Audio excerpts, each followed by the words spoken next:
A little about my background. Gosh, that's soon to be a major motion picture.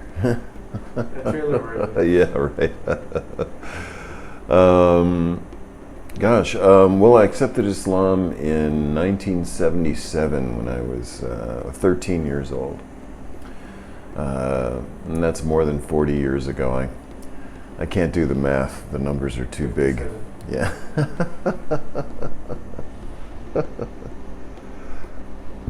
And a couple of years after becoming Muslim, I came to Pakistan when I was 15 years old. Someone, a sheikh, a Sufi sheikh, said, I have an opportunity for you to go to Pakistan, and you go there. It's a one-way ticket. How you get back and when you get back is up to you, completely up to you.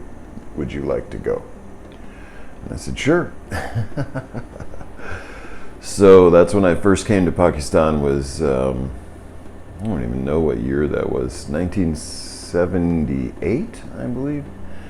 And I stayed for almost 4 years. I traveled all throughout Pakistan, to Sri Lanka, Bangladesh, and even into Afghanistan, which was at war with Russia at the time. So, and I studied with countless shuyukh, many sheikhs in the Sufi order. My sheikh told me, he said, I want you to study with as many Sufis as you can, because Sufism is dissipated throughout the world. So I want you to get it from as many angles as you can. Experience Sufism from as many different types of Sufis. And so for 3.5, almost 4 years, that's what I did. I stayed with one sheikh after another,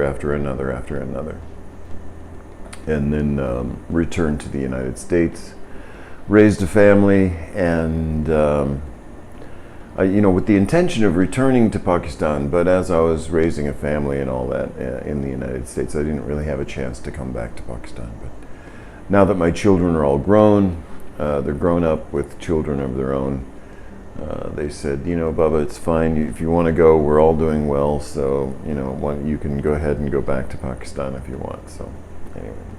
So now I'm back 40 years later in Pakistan now. So it's kind of an interesting contrast, the then and now situation. Many things have changed. Obviously, I was ready for the change because things change all the time. But what I was surprised at was some of the things that had stayed the same as well. So many things had changed, but also many things that stayed the same, which were nice things, both the good and bad, but mostly good. So what didn't change was the hospitality that I found here. Pakistanis are very welcoming and open and giving, genuinely happy to have people visiting their country, and so they really act like a host. Like, I'm very happy that you're here. Welcome to my country. I hope you're having a good time. Please eat some food. So that aspect has stayed, and then of course the historical places, the buildings, and the Sufi shrines. A lot of that culture has remained similar, if not the same. Just that the overwhelming spirituality of these different areas, different places, that's holding on to that tradition of inner awareness and outer activity. So things like that. Sufism is really it hasn't really changed. Sufism's emphasis is about a direct relationship with reality itself, not necessarily just following the rules and regulations and being content with that, but going further into the relationship that one would have with reality itself. And the benefits from that are kind of a clarifying and a resolution of past traumatic events, especially childhood traumatic events, things like that, that are stored tightly in the subconscious.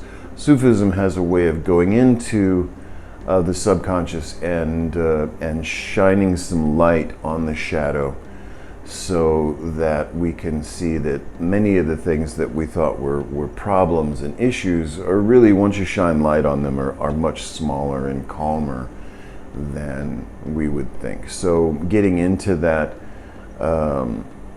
dark space and exploring a little bit, finding out that there's really nothing so much to be frightened by, and resolving some of the issues that human beings pick up early in life, like childhood trauma, things like that.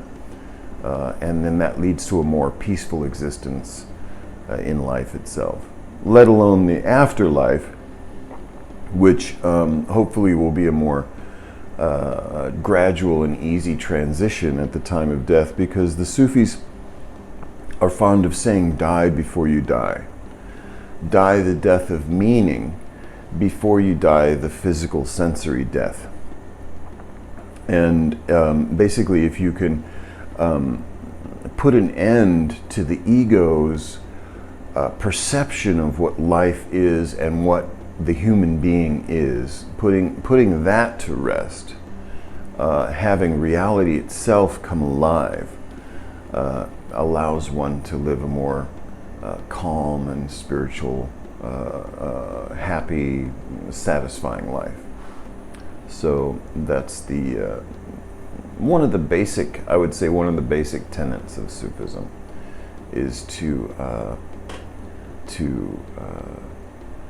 lessen the egoic, the self, the nafs, or referred to as the nafs, the kind of attachment to what you think it is, and start living according to what it really is. And once you can see things with clarity, life tends to get easier and more satisfying.